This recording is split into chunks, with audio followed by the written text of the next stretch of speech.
Hello and welcome to another episode of TEVAdrive, and this time around we are going to give you our impressions of this brand new Volvo XC40 Recharge pure electric car. So thank you to Volvo Cars Canada for allowing us to drive this car. As you know, we have a very good relationship with Volvo Cars Canada. We have previously reviewed many of their plug-in hybrid cars, and as you know, their plug-in hybrids are available in all of their models, including this car. But this car plug-in hybrid version is only sold in Europe and other markets, not in North America. So for Volvo XC40, you can only have either the full gas version or this pure electric. So let us tell you a little bit about this Volvo XC40 Recharge pure electric, which is also called the P8, like Peter, P8. Recharge. Here it's simply called XC40 Recharge because we don't have the plug-in hybrid, so there's no need to differentiate them. So basically this car starts at $65,000. It shares its platform and specifications with the Polestar 2, which means that it's a dual motor, all-wheel drive, 400 horsepower and 77 net kilowatt-hour battery. The acceleration is 4.9 seconds to 100, which is only 0.2 seconds slower than its Polestar cousin. And by the way, we just shot a quick comparison video between this XC40 Recharge and its cousin Polestar 2. The video is available on our Facebook page, so have a look. We'll try and include some excerpts from that comparison in this video as well, but just in case, you can view it on our Facebook page. What this car is competing against, really, it's a Model Y. The e-tron is much more expensive, so is the I-Pace, so it's really only Tesla Model Y. Now, the other thing that you need to know is this car here starts at $65,000, which is $5,000 less than the Polestar, which is more performance-oriented. So it's in line with Tesla Model Y. However, the Polestar just announced that they're bringing a front-wheel drive version of the Polestar 2, which is $20,000 cheaper, which means that they will start at $49,000. So even though it hasn't been officially announced, but it would just make sense that the Volvo may also consider introducing a front-wheel drive version of this car, which would be substantially cheaper, which would then logically start at around $45,000. This is just our supposition and guess, and no official rumors or confirmation of that, but I think it would make sense that both Polestar 2 and XC40 Recharge cousin would be sold in similar versions. So anyways, for now, let us tell you about this top-of-the-line version. And by the way, it only comes in one model. There's no versions of it. There's only one package available. So it's basically, as you see it, that's the way it comes. Of course, different colors are available. The only way that it differentiates itself from its gas brother is this front grille, which is missing. Basically, it's just been blanked out. So this is how you can, the only way you can tell this car being a full electric versus its a gas version. From the back, they look identical. Okay, and so again, this car is sitting much higher than the Polestar 2. The Polestar 2 driving position is higher than the Model 3, but lower than the Model Y. This car is actually even higher than the Model Y. So it's the tallest of the bunch. Let us show you the frunk, or the front trunk, the front storage compartment, which some electric cars have and some of them don't. So we'll pop the hood and we'll show it to you. As you know, we recently reviewed the Volkswagen ID.4, which does not have the front trunk. Okay, so let's pop the hood and show it to you. The little handle is here. All right, so here's a nice little coverage, nice and neat and clean. There you go. So we just put all the charging cables here. And by the way, the charging cable that comes with the car is duals. This is your regular 120 volt outlet, and this is your 240 volt stove outlet, which is rated at up to 7 kilowatts. Okay, so it's basically 7 times faster than your regular 120 volt outlet. So you can just switch and replace. We have a similar arrangement with our Tesla cables that we use for all our electric cars. So this compartment is perfect for the cables. You can put a few other small things in here as well. The only other thing that you'll find here is your windshield washer fluid fill-up space. Other than that, it's very neat and clean, nothing else to be seen. Beautiful. All the Volvos, as you know, come with the headlight washers. Then you have the front cameras and front sensors. Radars are all here in the front. Your parking sensor, of course, comes standard. This car comes with 20-inch wheels, beautiful, and they are staggered on this car. So you have two 35s in the front and two 55s in the rear. So they are definitely, there's a size difference between the front and the rear, and they're beautiful 20-inch rims, which again comes standard with this car. This is a Google-based system, so we'll give you a rundown of this when we do the driving impressions of this car. Very comfortable driving position, very sporty seats with a lot of lateral support. This little Swedish flag here on one of the seats. And it's funny because this little Swedish flag only appears on the passenger seat, and on the Polestar 2 the little Swedish flag appears on the front hood outside of the car. So it's kind of funny. Also the difference between this car and another difference between this car and its cousin Polestar 2. This car is made in Belgium, where the Polestar 2 is made in China. Okay, so we'll go through the other displays and everything when we do the driving video. For now, we just wanted to show you the space.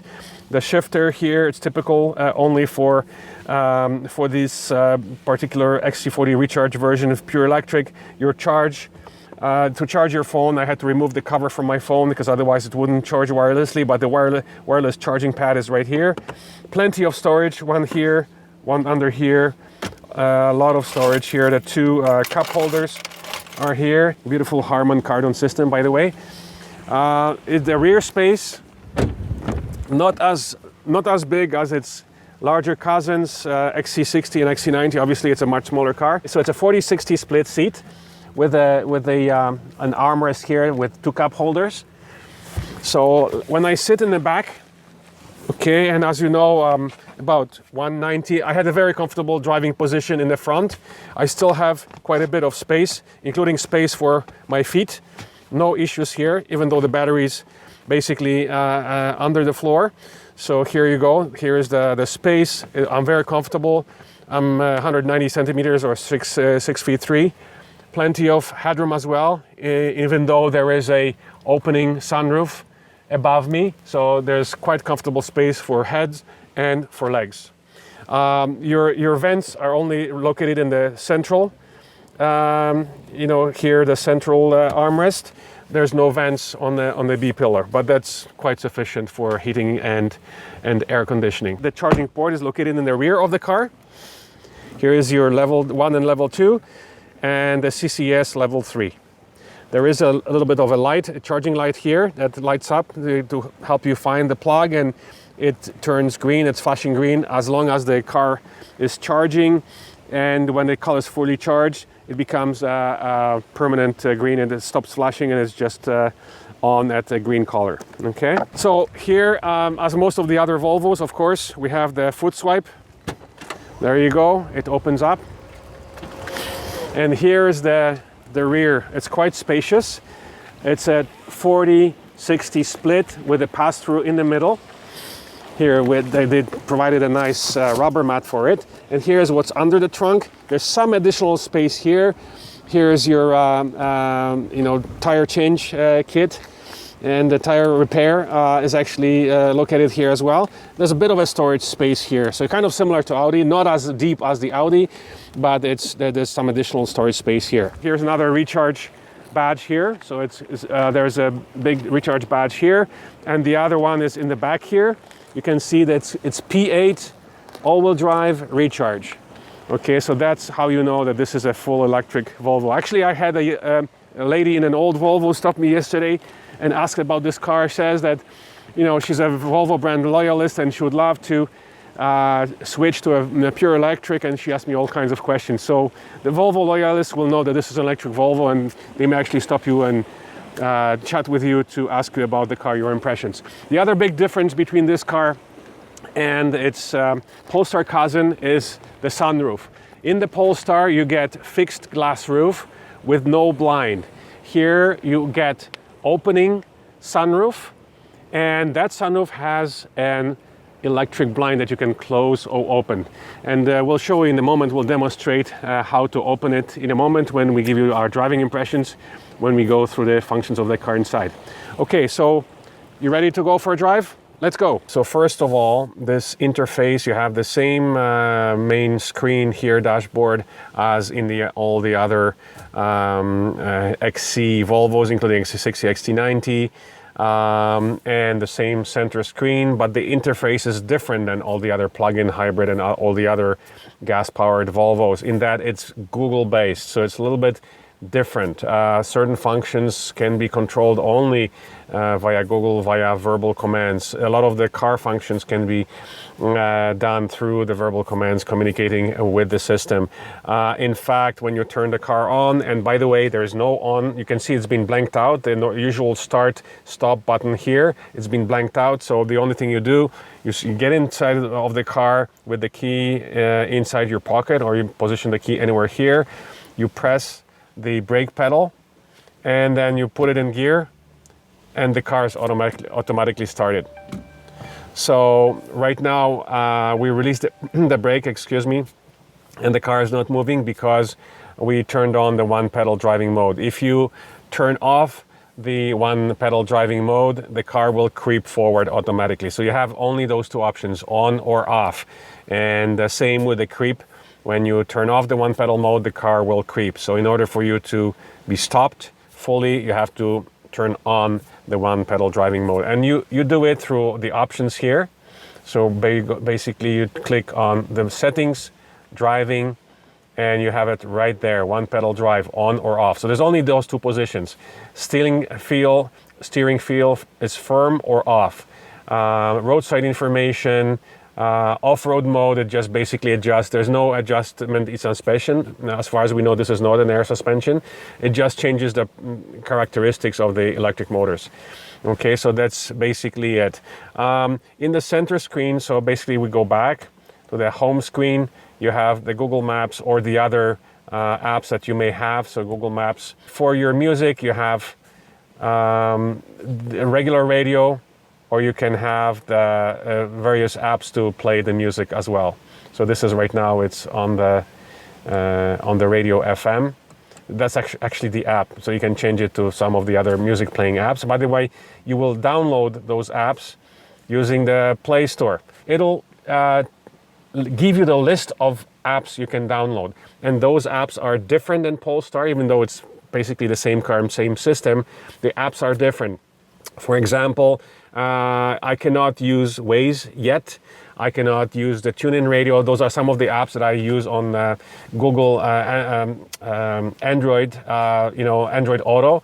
By the way, this car, even though it's Google-based, does not have Android Auto. So you have to just use simply all the Google, apps that you download into the car once you sign into your Google account. Okay, so I wish, I'm just used to using my Android Auto and Apple CarPlay.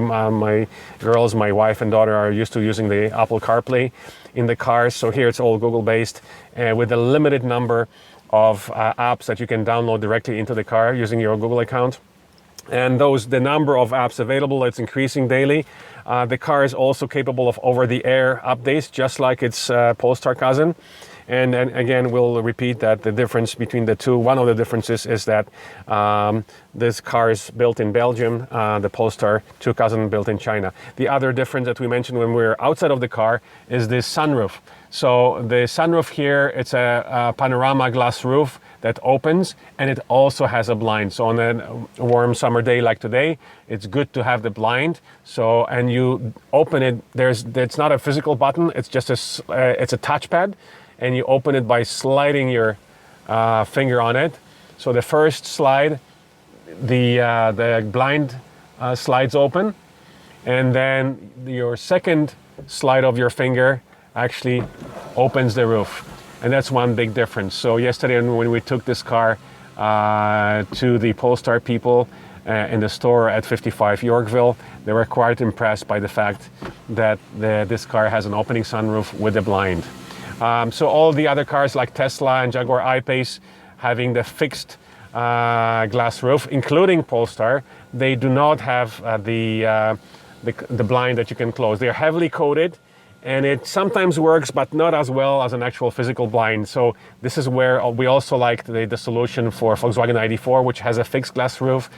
and it has a blind that you can close. In the middle here is your charging pad where you charge your phone. You have the chance also to use the USB-C cable, but it's a USB-C to USB-C. So I actually had to buy the cable that has USB-C at both ends in order to charge it faster. As you know, the wireless charging is not very efficient. It charges much slower. So my experience was when I was using the phone, it was barely enough to keep the state of charge. It wasn't increasing it very much while the phone was being used. So to charge it, you simply position it in the wireless charging pad here in the middle. Normally your phone should say that it's charging. I didn't get that message yet, but it should be charging. The rear seat space is actually bigger than, there's more space in the back here in the XC40 than in its Polestar 2 cousin. So in terms of the interior spaciousness, this is a bit more comfortable than the Polestar 2, which is more performance-oriented car. The steering wheel column can be adjusted manually, so you have a lever here like in most other cars. It's telescopic. So basically like this and up and down. So now it's in a pretty comfortable position. You lock it into place and you're good to go. By the way, before we start, we're gonna give you one of our complaints that we have, and not only us, according to the Volvo XC40 recharge forums, you have a display here that shows you the battery percentage, state of charge. And a lot of people wish that there would be range remaining also mentioned somewhere on that center screen, which it is mentioned in its cousin Polestar 2, by the way. It displays both state of charge and remaining range, or one or the other. So you have the option. The other thing that the Polestar 2 has, you can display this empty space here that you can see in the Volvo. It can also display the map. Here, the only other thing it can display is basically your statistics, your trip computer, or it shows you the, when you put it in gear and you try and put the system on driver not belted. Okay, so let's start the drive and we can show you what else it can show. It shows you basically your autopilot functions. Okay, so it shows you what position. All the autopilot functions are here on the left side of your wheel, by the way.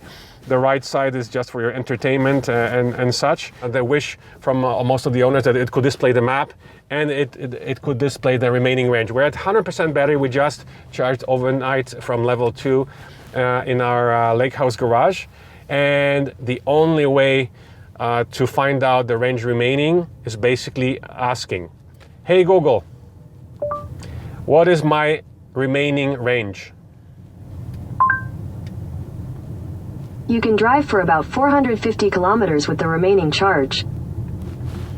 Okay, so that's the estimate by, I'm not sure whether the estimate is from, because as we mentioned, the net capacity of the battery is 77 kilowatt hours. Our consumption yesterday on the highway was pretty good. It was just under 20, but if you do the math, that would take you to a maximum of 385 kilometers.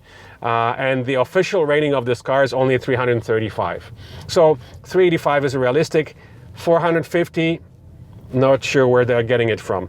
The Volkswagen ID.4, which has half the horsepower and only rear-wheel drive, you can do over 400 from our test drive a few weeks ago. So basically right now we're in one-pedal driving, which is what I prefer. My son, for example, prefers the coasting and with the one pedal driving turned off. So it depends on your personal preference. So again, a couple of things, that's suggestions for the Volvo. Maybe through future software update over the air, bring in the option of the map display here on the center screen, and please add the remaining range. That's what a lot of owners have been asking for.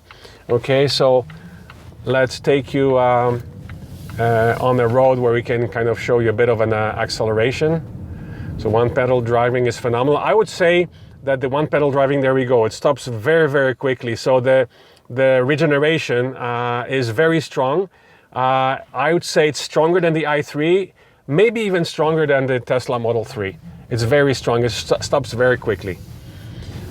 And the acceleration again is 4.9 seconds to 100, so it's only 0.2 seconds slower than the Polestar 2, and it's 0.1 seconds faster than the Tesla Model Y long-range all-wheel drive. So it's a very fast car. This car, the other complaint maybe we have and a suggestion, there's only one driving mode, okay, which is basically, it feels like a sport mode. They should perhaps introduce eco mode and normal mode. So most of the other electric cars have three options. You have, like eco, normal, and sport. This car comes only with one mode, and it's basically very fast, very aggressive. So it's very hard to drive it calmly. In fact, this Volvo, to be honest, feels faster than the Porsche Panamera 4SE hybrid that we're driving, which has 550 horses versus 400 horses in this car. So when we press the accelerator, it's a phenomenal acceleration. And here you see your power band on the right, you have your speedometers on the left. Okay, so we wanted to demonstrate again the Autopilot functionality. You activate it by pressing this button here. This is Pilot Assist right now. You turn on, so when you turn it on, it's simple adaptive cruise. In order to turn on the Autopilot, the auto steer on or off, you press this button here. So there you go, now it's off, and now it's on. So we wanted to show you the warning as it appears. So we're hands off, the warning will appear very quickly. We're only doing 30. Apply steering. A gentle tug doesn't do it.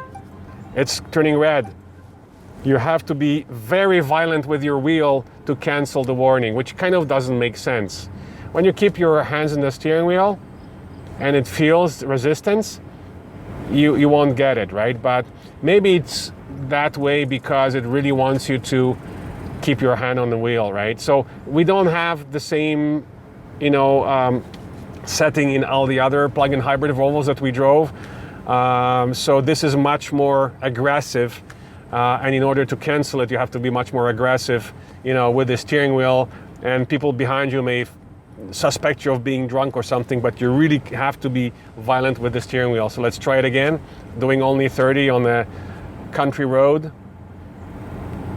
There you go, apply steering. We're trying slight tug at the wheel, nothing. There you go. Look at this. You have to be very violent. So again, I don't know if it's on purpose or not, maybe something that it could be changed. Little tug should be enough, like it is with all the other Volvos and all the other electric cars, okay? Little tug at the wheel should be enough without swaying the whole car in and out of your lane to cancel the warning. So that's a kind of little suggestion perhaps for future over-the-air updates for Volvo. So let's turn the Autopilot off. There you go, it's off. And that's what the central display, one of the functions that you can display here, is it shows you the Autopilot functions.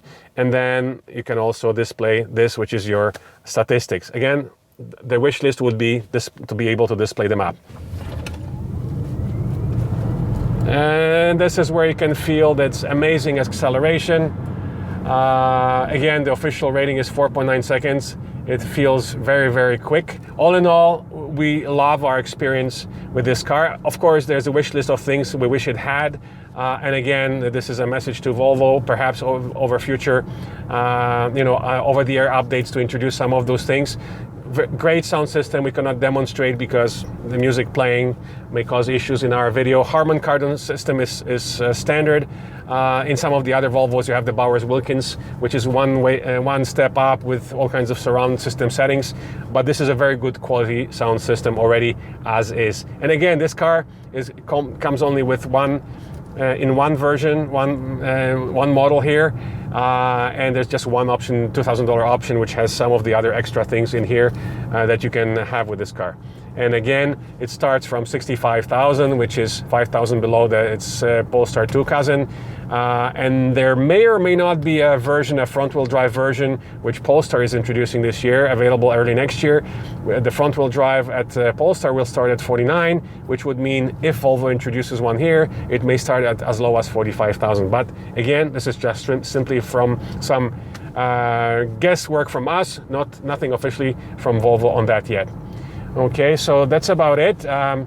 Thanks very much for watching, and if you have any questions about this car or any of our other videos, please comment below our video, and do not forget to press that subscribe button on our YouTube channel. Thanks for watching.